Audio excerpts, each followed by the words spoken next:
सरस्वत्यै नमः। श्री सद्गुरुचरणकमलेभ्यो नमः।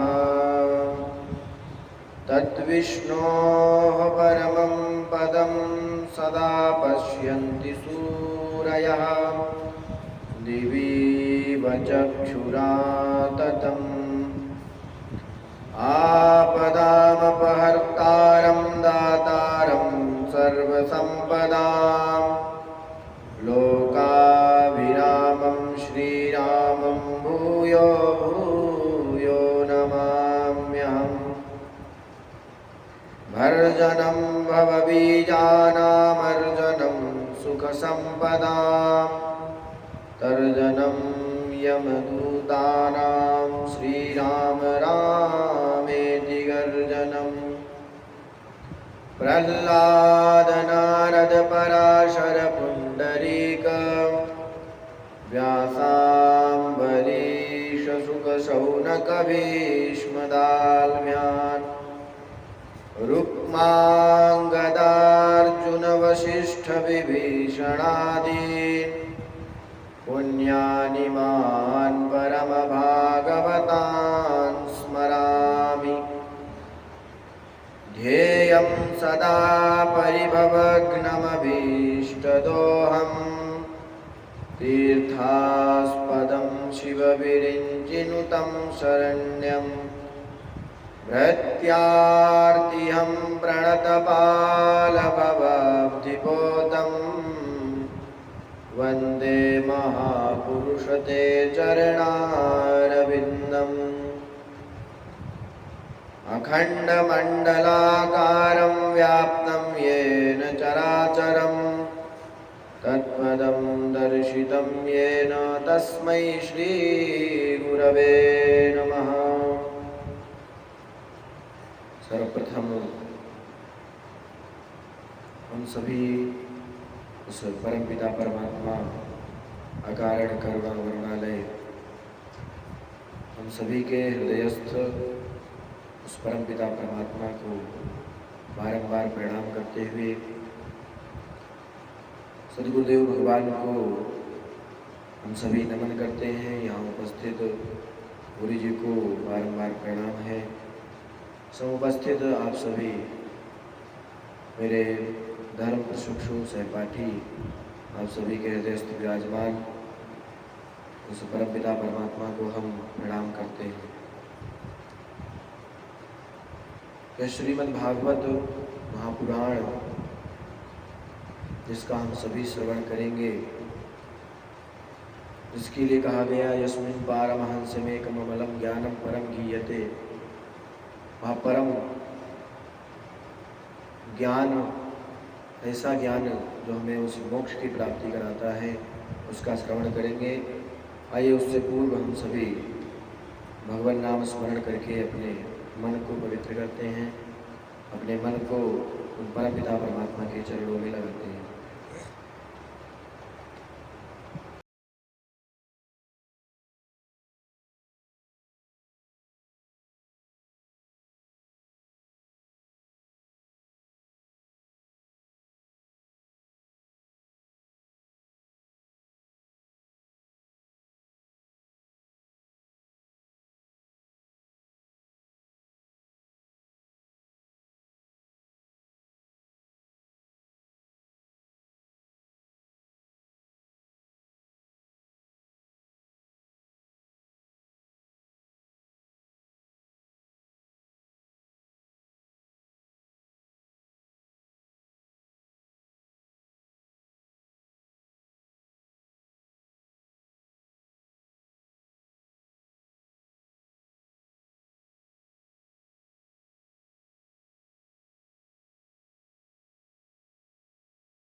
जाए, श्यामा तेरे चरणों की, राधे तेरे चरणों की।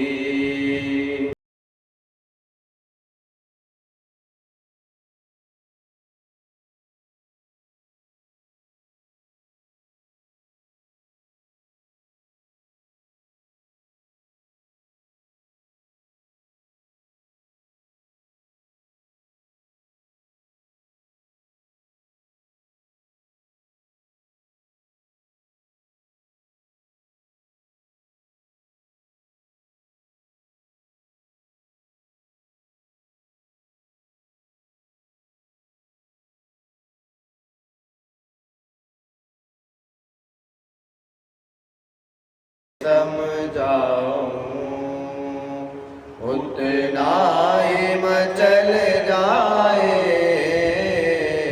श्यामा तेरे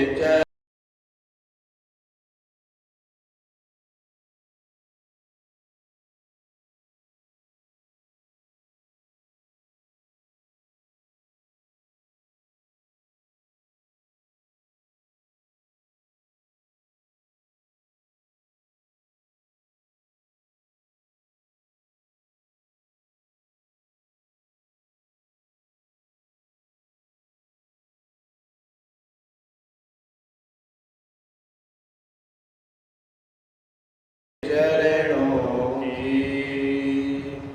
बोले कृष्ण कन्हैया लाल की जय हो, राधा रानी सरकार की जय हो। श्रीमद् भागवत महापुराण, इसका अर्थ जिसके शब्दों से हमें पता लगता है कि इसका श्रवण करने से हमें आध्यात्मिक उन्नति तो मिलती ही है, उसके साथ साथ हमें जो भी भौतिक सुख चाहिए वह भी श्रीमद् भागवत के श्रवण से, उसके अनुष्ठान से हमें मिलते हैं। आप देखिए जितने भी कथाएं जितनी भी इसमें कही गई, उनके अंत में जो फलश्रुति कही गई वह यही कही गई कि इसके श्रवण करने से भगवान की भक्ति मिलती है, इसके श्रवण करने से हमें भय से मुक्ति मिलती है। या कोई भी प्रसंग हम ले लें, यदि अनुष्ठानगत कोई प्रसंग लेते हैं तो जब कपिल देवहूति का संवाद जो सांख्य दर्शन है उसका यदि हम श्रवण करें, या जो वृत्रासुर चरित्र में बताया गया नारायण कवच है उसका यदि हम अनुष्ठान करें, अथवा गजेंद्र मोक्ष का अनुष्ठान करें, इत्यादि जितने भी व्रत बताए गए, चाहे वो पुंसवन व्रत हो, वयोव्रत, जितने भी व्रत हैं उनका जब हम अनुष्ठान करते हैं तो निश्चित ही हमें जो उनके द्वारा बताए गए फल हैं वो प्राप्त होते हैं। जब श्रीमद् भागवत महापुराण श्रवण करते हैं हम, उसमें देखते हैं सर्वप्रथम महात्म्य की चर्चा आती है। महात्म्य की चर्चा इसलिए आई कि जब हम, वो चाहे कोई व्यक्ति विशेष हो, चाहे कोई ग्रंथ हो, यदि हम उसके गुण या दोष को नहीं जानते हैं तब तक हमारी उसमें प्रवृत्ति या निवृत्ति नहीं होती। यदि हम गुण जान लेते हैं तो उसमें हमारी प्रवृत्ति हो जाती है, यदि हम उसके दोषों को जान लेते हैं तो उससे हमारी निवृत्ति हो जाती है। ऐसे ही यदि हम देखें श्रीमद् भागवत महापुराण का जो महात्म्य कहा गया वह स्कंद पुराण में कहा गया, पद्म पुराण में कहा गया। यदि हम अपनी महिमा खुद गाएंगे तो उसका इतना असर नहीं होता है, लेकिन यदि हमारा गुणगान, हमारे जो भी महिमा है उसका गुणगान हमारे घर वाले या हमारे पड़ोसी परिवार वाले करते हैं तो उसका असर ज़्यादा आता है। इसी प्रकार श्रीमद् भागवत महापुराण का जो महात्म्य है वह श्री पद्म पुराण में और श्री स्कंद पुराण में कहा गया, जिससे इसकी महिमा और बढ़ गई। और जब तक हम महात्म्य या किसी की महिमा नहीं जान लेते तब तक हमारे अंदर उसके लिए श्रद्धा नहीं उत्पन्न होती। और जब हमारे अंदर श्रद्धा आ जाती है तो फिर जब हम किसी कथा का श्रवण करते हैं या किसी अनुष्ठान को करते हैं तो निश्चित ही उसका फल मिलता है। सर्वप्रथम श्रीमद् भागवत महापुराण का जो महात्म्य प्रारंभ किया उसमें भगवान नाम की चर्चा हुई कि भगवान का स्वरूप क्या है, भगवान करते क्या हैं, भगवान की प्रकृति क्या है, यह चर्चा की प्रथम श्लोक में।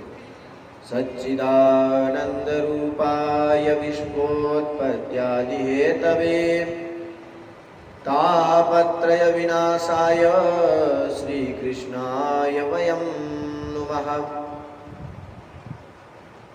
हम सभी इस श्लोक पर या महात्म्यगत जितने भी श्लोक हैं उन पर बहुत चर्चाएं सुन चुके हैं, परंतु यदि चर्चा में या श्रीमद् भागवत कथा में या कोई अन्य कथा में यदि कुछ हमें नया विषय मिलता है तो सुनने में ज़्यादा रुचि मिलती है। सर्वप्रथम भगवान का स्वरूप बताया, सच्चिदानंद रूपाय। सत्य को हम सत्य से भी परिभाषित करते हैं और गोस्वामी तुलसीदास जी ने सत्य की परिभाषा दी कि सत्य न दूसर धर्म समान। यह जो सत्य है जब हमारे अंदर आ जाता है, और सबसे बड़ी बात भगवान का स्वरूप सत्य ही क्यों बताया, हम भगवान की ओर निरंतर बढ़ रहे हैं, कोई माने या न माने। कैसे बढ़ रहे हैं आप देखिए, हम किसी व्यक्ति विशेष से बात करते हैं या कोई चर्चा करते हैं तो हम उससे भले झूठ बोल दें, परंतु हमको सुनने की इच्छा क्या होती है, हम कहते हैं देखिए भाई सही सही बताना, जो सच है वो बताना। और भगवान का स्वरूप बताया गया सच, सत्य। वह सत स्वरूप हमारे अंदर होता ही है, चाहे किसी प्रकार से हो, चाहे किसी को सुनने की इच्छा से हो या किसी को बताने की इच्छा से हो। और सत्य का जो सबसे बढ़िया सूत्र बताया गया, त्रिकाला बाधित्वम सत्यम, जो तीनों कालों में जिसकी सत्ता खत्म नहीं होती वह है सत्य, वह है सत स्वरूप। तो भगवान का पहला स्वरूप वही है। क्यों? भगवान ने स्वयं जब श्रीमद् भागवत चतुश्लोकी भागवत का उपदेश दिया उसमें कहा, अहमेवा समेवाग्रे नान्यद् यत् सद सत्परम पश्चादहं यदेतच्च यो वशिष्येत सोऽस्म्यहम्। अहमेव समेवाग्रे, अग्रे अर्थात जब सृष्टि का सृजन हो रहा था, सृष्टि का निर्माण हो रहा था, तब केवल वह परमपिता परमात्मा ही था सत्स्वरूप में। अहमेव समेवाग्रे नान्यद् यत् सद सत्परम, जो भी सत असत था वह सब परमपिता परमात्मा ही था। पश्चादहं यदेतच्च, बाद में जो कुछ बचता है वह भी परमपिता परमात्मा है। यो वशिष्येत सोऽस्म्यहम्, वह मैं ही हूँ। भगवान ने यहाँ बताया कि मैं ही सत्स्वरूप में हूँ, मैं ही दृष्टा हूँ, मैं ही साक्षी हूँ। क्योंकि जब सृजन हो रहा होता है, जब सृष्टि का विस्तार हो रहा होता है, उस समय कोई दृष्टा होता है, वह परमपिता परमात्मा होता है।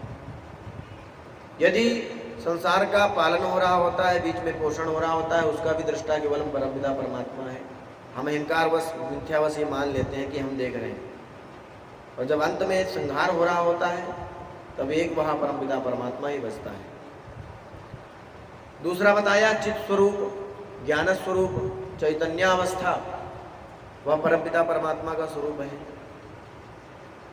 चाहे जितना भी बड़ा मूर्ख हो, वह अपनी बात को रखना अगर प्रारंभ करेगा तो वह यही कहेगा कि यदि नहीं समझ में आया हो मैं दोबारा समझा दूं। यानी कि वह भी समझ रहा है कि मैं ज्ञानी हूं, उसके अंदर भी ज्ञान है। तो भगवान के लिए तो वह ज्ञानमय है, उसके अंदर तो प्रचुर रूप से, प्रचुरता से ज्ञान भरा हुआ है। और दूसरा बताया आनंद स्वरूप। इसको हम यदि भौतिक स्वरूप में जोड़ें या भौतिक जगत से जोड़ें, जब कोई बालक जिसका जन्म हुआ वह जब रोने लगता है, जब तो उसके हाथ में खिलौना थमा दिया जाता है। कुछ दिनों तक उसके लिए वह खिलौना या कुछ समय तक वह खिलौना ही आनंद बना रहता है। जब तक वह खिलौने से खेलेगा, जब तक उसका मन नहीं भर जाएगा, तब तक उसके लिए आनंद वही है। यदि यह रोने लगता है, खिलौना भी उसको नहीं पसंद आया, कभी कभी तो वो अपने पिता के चुप कराने से भी जब चुप नहीं होता, माता उसको ले लेती है तो चुप हो जाता है। कुछ दिनों तक वह माता को अपना आनंद मानता है, वो जो माता की अंक है, जो माता की गोद है, उसको अपना आनंद मानते रहता है। धीरे धीरे समय बीतता है, विवाह हो जाता है, पत्नी में उसने अपना आनंद खोज लिया। कुछ दिनों तक 10-15 साल 20 साल जितना भी उसका उसने सोचा, उसने आनंद प्राप्त करना चाहा, उसको मिला नहीं। उससे भी वैराग्य हो गया, विरक्ति हो गई। ये सब क्रियाकर्म, ये जो भी है, सब चलता रहता है, परंतु उसको आनंद प्राप्त नहीं हुआ। आनंद कहाँ मिलेगा? उसके लिए आदि शंकराचार्य ने लिखा, कस्त्वं कोऽहं कुत आयाता, कस्त्वं कोऽहं कुत आयाता, कामे जननी को मे ताता, कामे जननी को मे ताता, इति परिभावय सर्वं सारम्, इति परिभावय सर्वं सारम्, विश्वं त्यक्त्वा स्वप्नविचारम्, विश्वं त्यक्त्वा स्वप्नविचारम्, भज गोविन्दं, भज गोविन्दं, भज गोविन्दं, भज गोविन्दं, गोविन्दं भज मूढमते, गोविन्दं भज मूढमते। तो यह जब विचार हमारे अंदर आ जाता है, कस्त्वम, जो हमारे सामने वाला है वह कौन है, को हम, मैं कौन हूँ, कुत आयाता, मैं कहाँ से आया हूँ, किस लिए आया हूँ, मेरे वास्तविक पिता कौन है, मेरी वास्तविक माता कौन है। और या जो श्रीमद् भागवत में कहा गया, असारे संसारे, या जो असार संसार है, इसमें मैं किस लिए आया हूँ, इति परिभावय सर्वम असारम। या जब हमारे अंदर विचार आ जाता है, ये कहना तो सरल है परंतु आ नहीं पाता। विश्वम त्यक्त्वा स्वप्न विचारम, कैसे कोई छोड़ देगा इस विश्व को? और यदि नहीं छोड़ पाता है, बाद में क्या होता है? अंगम गलितम पलितम मुंडम, अंगम गलितम पलितम मुंडम, दशन वीनम जातम तुंडम, दशन वीनम जातम तुंडम, वृद्धो याति गृहीत्वा दंडम, वृद्धो याति गृहीत्वा दंडम, तदपि न मुञ्चत्याशा पिंडम, तदपि न मुञ्चत्याशा पिंडम। भज गोविन्दं, भज गोविन्दं, भज गोविन्दं, भज गोविन्दं, गोविन्दं भज मूढमते, गोविन्दं भज मूढमते। तो जो आनंद है वह केवल परमपिता परमात्मा में है। हम सभी को सुख प्राप्त तो होता है, परंतु वह सुख कैसा होता है? क्षणभंगुर होता है। हम देखते हैं, आप कोई भी मिठाई खाइए, उसको हम एक बार खाएंगे, एक चीज़ खाएंगे, या उसका एक टुकड़ा खाया, उसमें स्वाद आया, अब वह कोई बार बार ला करके तुम्हें दे, मुंह में रख दे, बार बार रख दे, तो फिर उसका जो स्वाद होता है वो उससे हमको घृणा हो जाती है, उसके लिए हमें हेय भावना हमारे अंदर बन जाती है। और अगर हम उसको ज़्यादा खा लें तो हमारे उदर में भी दिक्कत आ जाती है, पेट भी खराब हो जाता है। परंतु वह परमपिता परमात्मा जो है, जिसके लिए गोस्वामी तुलसीदास जी ने कहा, वारी मथे घृत उपजे सिकता ते बरु तेल, बिन हर भजन न भवतरी, यह सिद्धांत पे।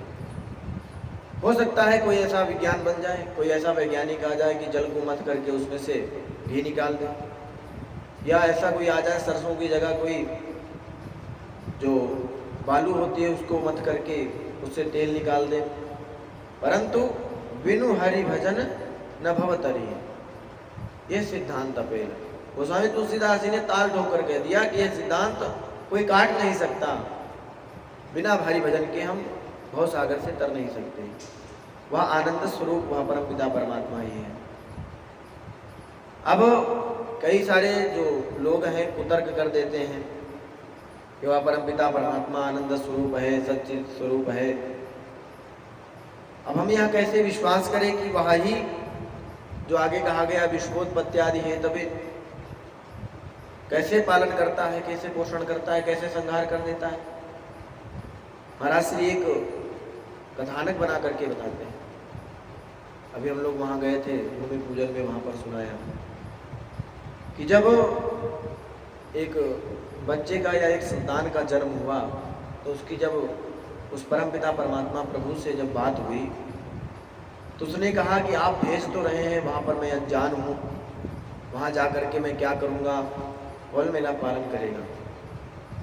तो वह परमपिता परमात्मा वह प्रभु क्या कहता है कि मैंने तुम्हारे लिए 2 फरिश्ते भेजे इत्यादि। जब उसने कहता है, वह कहता है कि मेरे लिए भोजन की व्यवस्था कैसे करेगा, तो उसके लिए कहा तो तुम्हारे लिए पाचक भेज दिए, जब मैं बीमार पड़ूंगा तो मेरे लिए चिकित्सा कौन करेगा, तो उन्होंने कहा तो चिकित्सक भेज दिए।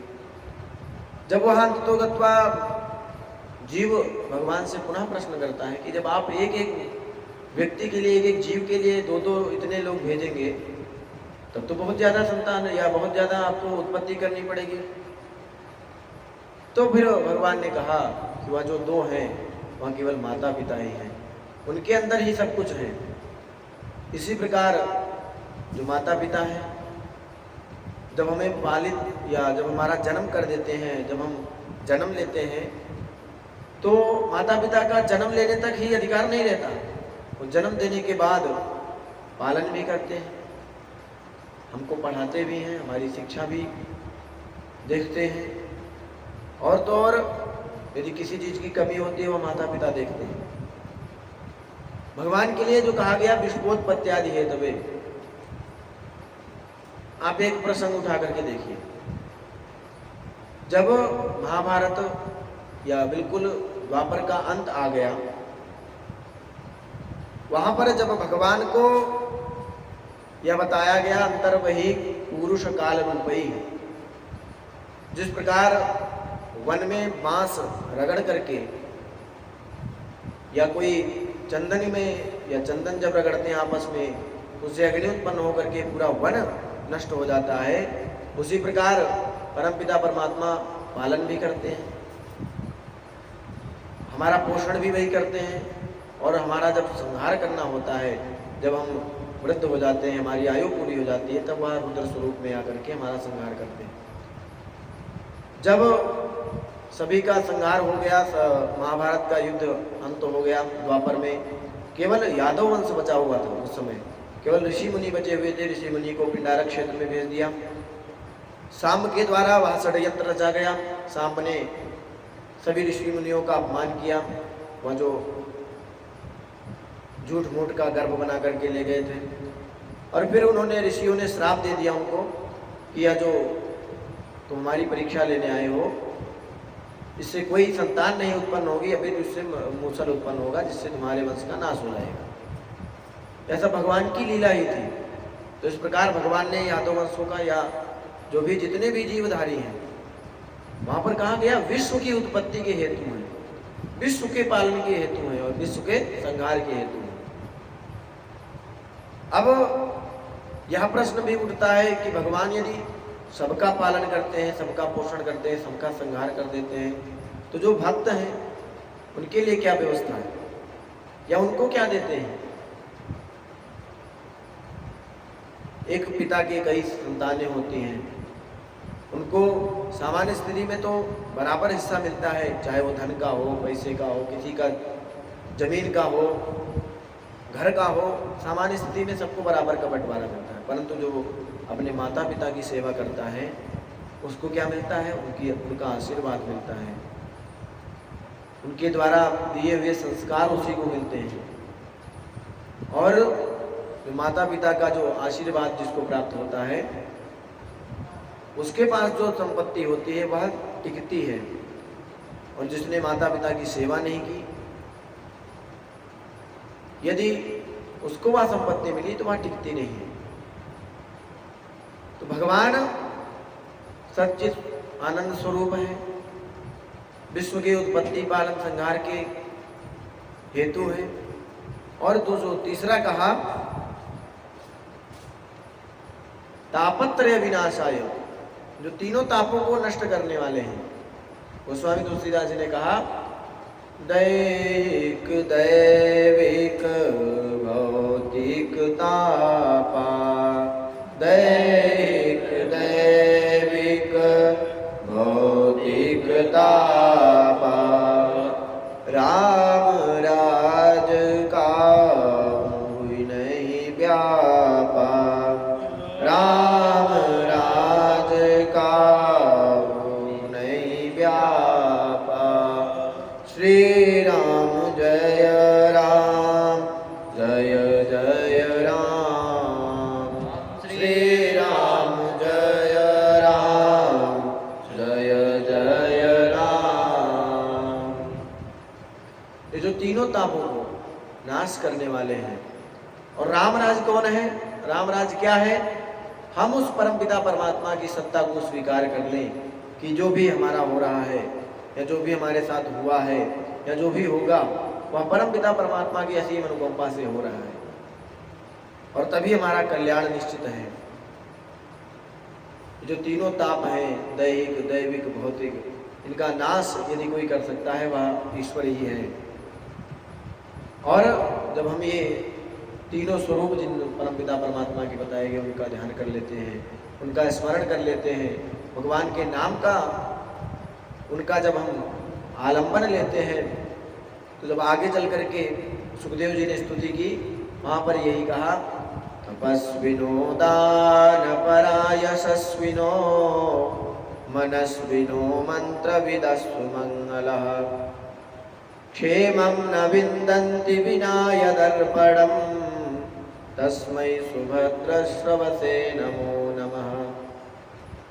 चाहे वो कितना भी तप कर ले, कितना भी दान कर ले, कितना भी धनाढ्य हो जाए, कितना भी यश कमा ले, परंतु क्षेमं न विन्दन्ति विना यदर्पणम्, जो कल्याण है वह जब तक परमपिता परमात्मा को हम अर्पण नहीं कर देते तब तक नहीं मिलता हमको कुछ भी।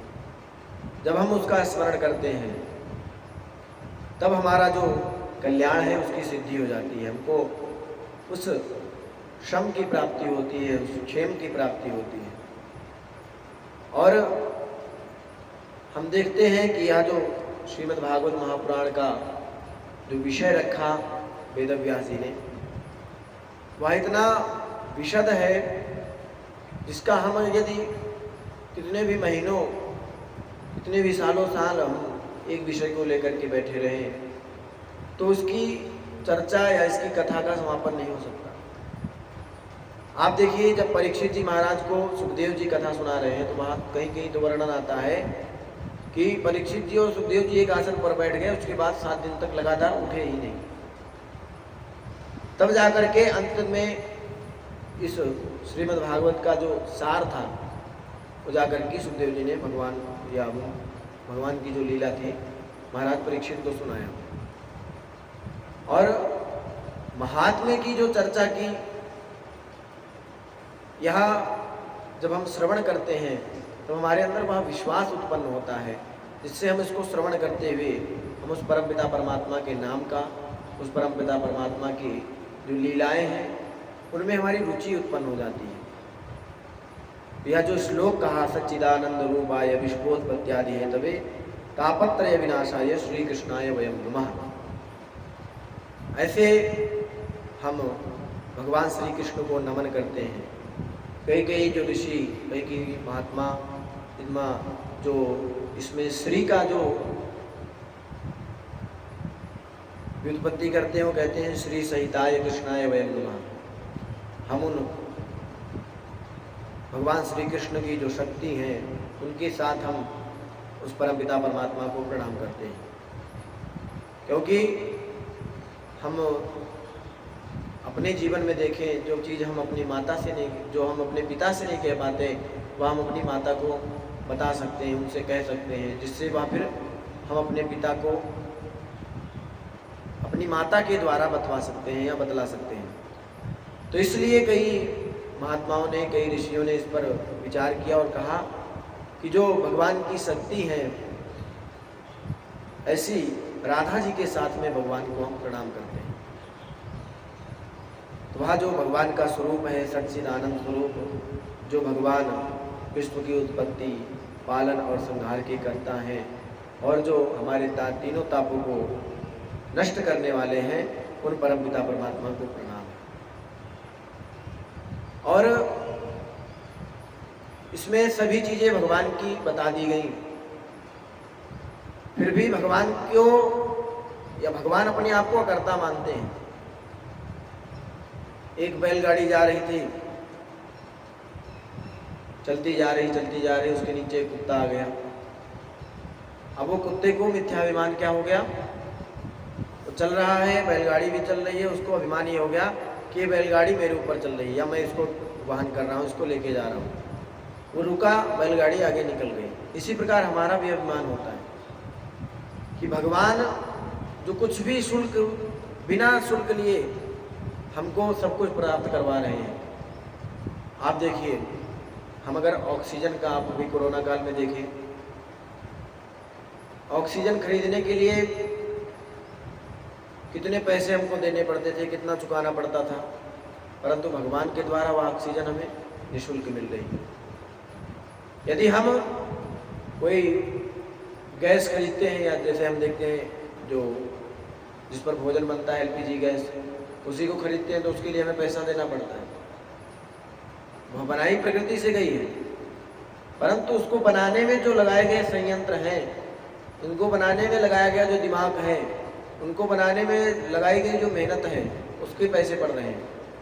परंतु भगवान ने जो हमारे लिए ऑक्सीजन का निर्माण किया, भगवान ने हमारे लिए जो हवा का निर्माण किया, भगवान ने हमारे लिए जो जल की व्यवस्था की, उसका कोई हम शुल्क नहीं दे रहे। परंतु हमें अभिमान क्या हो जाता है, उसी कुत्ते की तरह, कि हम वहन कर रहे हैं। अहंकार विमूढ़ात्मा करता हमिति मन्यते।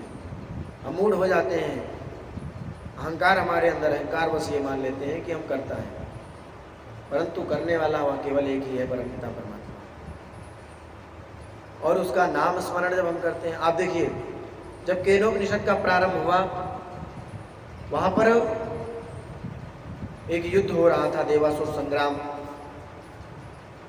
इंद्र आदि देवताओं ने भगवान की प्रेरणा से सभी असुरों पर विजय प्राप्त कर ली।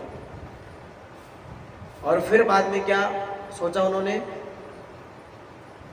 यह जो विजय हुई है वह हमारे लिए हुई है, या हमारे बल से हुई है, हमारे दिमाग से हुई है, हमारे पौरुष से हुई है। उनको अभिमान हो गया। फिर भगवान वहाँ पर तद्धईशाम विजज्ञो तेभ्यो प्रादुर्भवो तन्न विजानत। तो इस प्रकार इंद्र आदि देवताओं को अभिमान हुआ, उन्होंने वायु को भेजा, अग्नि को भेजा, परंतु भगवान ने किसी से कोई बात नहीं की। और जब इंद्र गया तो इंद्र से तो इन वायु अग्नि से बात तक की, परंतु इंद्र जब गया तो इंद्र के जाते ही भगवान अंतर ध्यान हो गए, तो इंद्र को बड़ा ठेस पहुंचा। फिर वह आकाश में गया, वहां पर देखा जो हेमवती उमा थी, उन्होंने बताया कि ये भगवान थे, यक्ष स्वरूप में जो प्रकट हुए थे। इनकी महिमा से तुम महिमान्वित हो रहे थे, इन्हीं की विजय से तुम्हारी विजय हुई है। तो यह जो मिथ्याभिमान हम पाल बैठे हैं, जिससे हमारे अंदर अभिमान पैदा हो गया कि हम सब कुछ कर रहे हैं, तो हमें यह मिथ्याभिमान त्याग देना चाहिए और फिर ईश्वर का भजन करना चाहिए। और ईश्वर के भजन के लिए तो भगवान शिव ने माता सती से कहा, राम रामेति रामेति रमे रामे मनोरमे सहस्र नाम तत्तुल्यम राम नाम वरानने। ये जो राम नाम है या जो भगवान श्री कृष्ण का नाम हो, कोई भी नाम हो, वो कितने भी अनुष्ठान हम कर लें, यदि उनका हम नाम लेते हैं तो ये सभी अनुष्ठानों के बराबर हो जाता है। आइए हम आज के सत्र को यही विराम देंगे, उससे पूर्व भगवान नाम संकीर्तन अनंतर हम इस सत्र को विराम देंगे। श्री कृष्ण गोविंद हरे मुरारे, हे नाथ नारायण वासुदेव। श्री कृष्ण गोविंद हरे मुरारे, हे नाथ नारायण वासुदेव। हे नाथ नारायण वासुदेव, हे नाथ नारायण वासुदेव, हे नाथ नारायण वासुदेव, हे नाथ नारायण वासुदेव। श्री कृष्ण गोविंद हरे मुरारे, हे नाथ नारायण वासुदेव, हे नाथ नारायण वासुदेव। हरे कृष्ण कन्हैया लाल की जय, जय प्रेम माता पिता की जय, श्रीमद् भागवत महापुराण की जय, सद्गुरुदेव भगवान की जय। जय जय श्री राधे।